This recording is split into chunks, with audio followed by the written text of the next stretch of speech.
Hi, my name is Melissa K. Jones, founder of Little Black Desk Society and business coach. I am passionate about helping women become better leaders so your teams love to work with you, your clients refer you to their friends, and your peers within the industry respect you. Today, I want to tell you a little bit about my leadership background and how bosses have impacted my career and growth.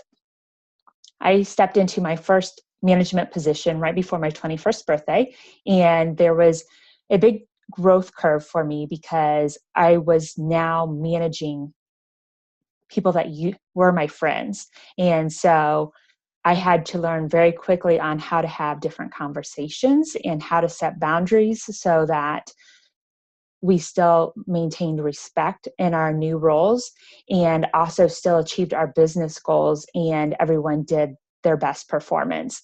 One of the biggest challenges that I had in that new role was firing someone who I considered a friend. And it was a challenge because I believe at the time they thought that because we were friends, we could get away with certain things and not meet their goals or their performance standards for the business at the time, and that I wouldn't say anything.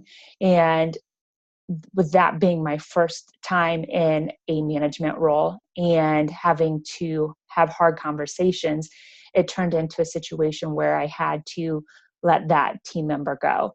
And it was really tough. I had no experience with it, and it also impacted our friendship at the time where we were no longer friends.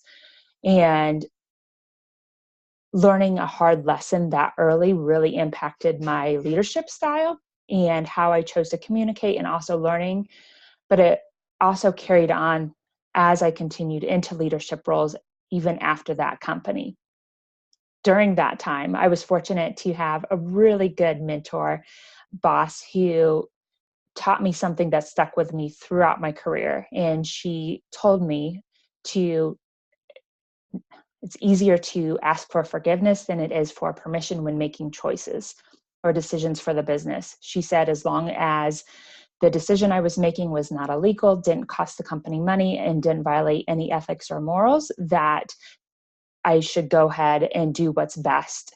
And her giving me that piece of information really empowered me in the choices that I made, not only for that business, but also for companies that I worked for after that. And I share that with you because having her as a boss early on and her giving me information that empowered me to make choices, and that she didn't have to micromanage me, but she trusted me to make decisions that were best for the company, really gave me that confidence that I needed to grow, but also to help the company, because all team members want to do well in their roles. And it's really up to us as leaders and how we choose to communicate, how we respond to them, how we nurture that relationship, and how we coach them. And so having her early on in my career made a huge impact. And that was a long time ago. I won't age myself, but we still talk to this day. And she's since we've both moved out of state, and I visited her in her new location. But the power of that relationship is really what matters when you're developing your leadership skills.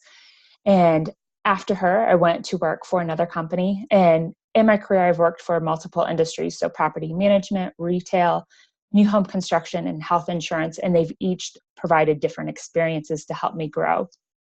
But in other industries where I had leadership positions, I didn't have training. And when you have a lack of training and it's your first time coming into a management or leadership position, you learn a lot through trial and error. And because of that trial and error and lack of training, there's a lot of poor communication, poor results, decisions that could be better made. And hindsight's always 2020. And so there were a lot of things that I know now that I would have done differently. I think the same case for all of us, but it's so important for us to develop our leadership skills, because the choices that we make don't just impact us. They impact our team, they impact our clients, and they also impact our peers within the industry. And so the more proactive we can become in our leadership development, the better impact we'll have on those around us. And obviously, throughout the years, I did my own development and had mentors and read books and learned again through trial and error. But one of the things that makes me most passionate about leadership is seeing team members excel and seeing them acknowledge the potential that you see in them, living up to it, and then also seeing their career trajectory change. Because a lot of times all it takes is one person, you, to encourage somebody, to believe in them, to hold them to high expectations and have them live up to it, where they're then either promoted into a new position, or then they start their own business, or they move into another company with additional responsibilities, whatever the case may be. And even if you don't have a team, it could just be as simple as you've empowered someone else within your industry and given them the knowledge to go and do something in their business and be better because of what you've shared with them or the impact that you've had. And so that's why leadership is so important, because it's not just about us, it's about those that we interact with on a daily basis. And so going deeper into that, why should leadership matter to you? Well, first of all, if clients, being a good leader means managing expectations of those around you. So managing the expectations of your clients, that helps with clear and consistent communication.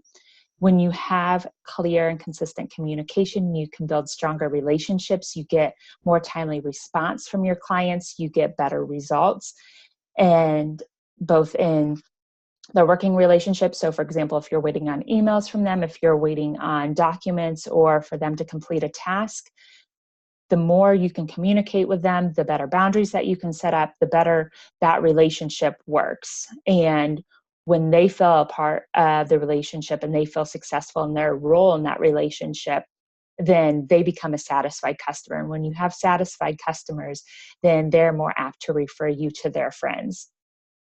So that's where leadership matters. If you have like a membership site, you're running a community, is all how you set up those relationships with your clients. If you are looking to be a thought leader within your industry, one of the most important things is leading by example. So if you're teaching classes, if you are on podcasts, if you are a featured speaker, how do you show up in your industry? What is the standard of work that you're doing? How are you empowering others to achieve results? It's one thing to share your knowledge, but it's another thing to help people move through the steps so that way they can achieve their own version of success. And again, success is different for each of us. So what worked for you doesn't necessarily work for others, but by sharing the thought process behind it, that empowers somebody else to make it work for them. And that isn't a template or a copycat or a mimic where someone's doing something identical. It's more understanding the process so they can make it work for themselves. And by being a leader within your industry, it also helps all of your peers rise and become better businesswomen. And then when as the industry becomes better, then the clients have less questions. They're less hesitant to reach out or to make business decisions. It has a ripple effect. And so that's why it's really important. If you have a team, for example, if you are a founder with a small team, or if you're in the executive level of a small business, or even if you're a director or chief of staff within a small business, a lot of times you'll have a team. And so your leadership impacts their performance. It impacts their career path, whether it's within your business or whether it's after their business time has come to a close. It also impacts the customer service because your employees are the front line to your clients or to your customers. So the relationship that you have with each of your team members carries over to the relationship they have with your clients and customers. And so how you nurture that relationship, how you lead your team, has a huge impact on your business, including the bottom line. Some of the biggest challenges that you may encounter when coming into leadership, or even before you're in a leadership role, is a lot of times, especially in small business, you come into a leadership position by necessity instead of choice. And what I mean by that is you are now have to get help. So you've either hired an assistant, or you have been put in a position of authority, whether it's through speaking engagement or through your platform. And a lot of times we don't have training or support on how to have hard conversations, how to keep teams motivated, how to keep members engaged, how to respond to tough situations, and how to navigate the unknown, which is where also a lot of fear can come from. And when you're a leader, it can be lonely because you're the sole one responsible for making the hard decisions. And that can be challenging for a lot of people because we're afraid of what happens if we're wrong. What will people think of us? How will they judge us? How will they respond? Will I lose people?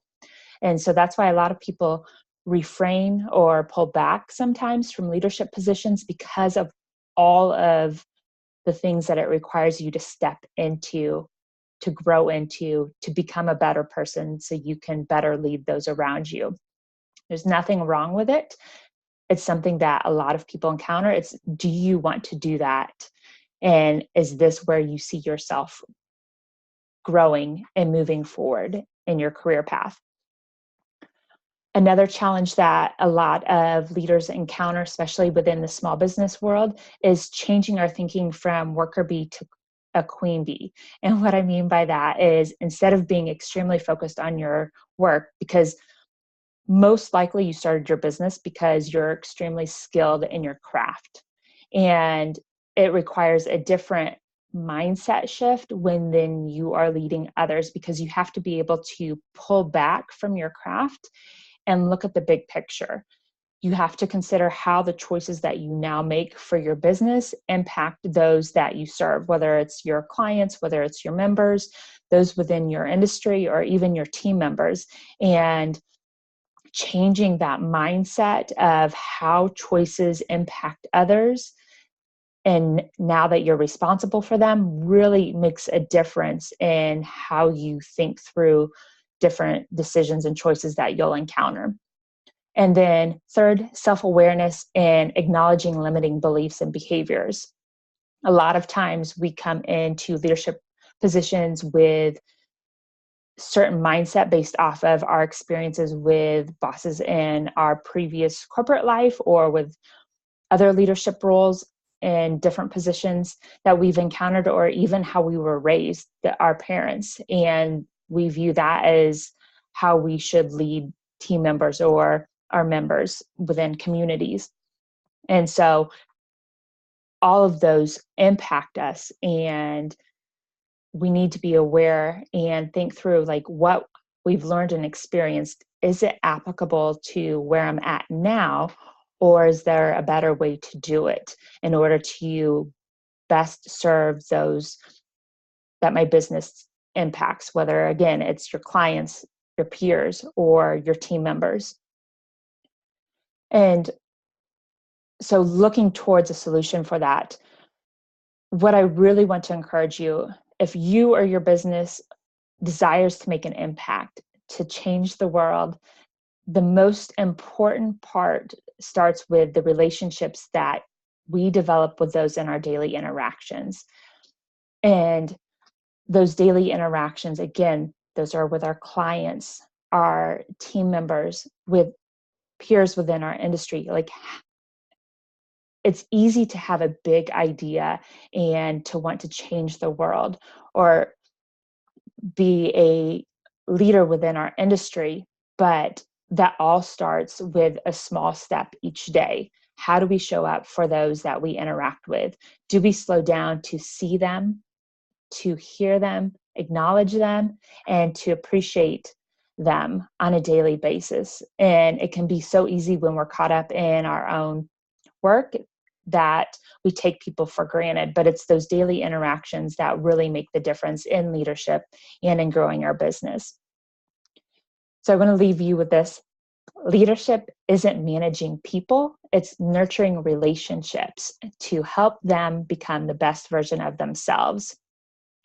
So if you're looking to better serve your clients, industry, or team, I invite you to join me in this leadership journey.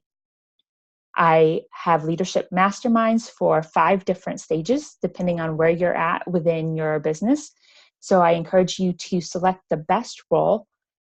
And with that membership, then you can be a part of the accountability, encouragement, feedback, and support that these women offer. And if you have any questions, I encourage you to reach out. You're welcome to email me or to send me a direct message. You can reach me at hello@littleblackdesksociety.com.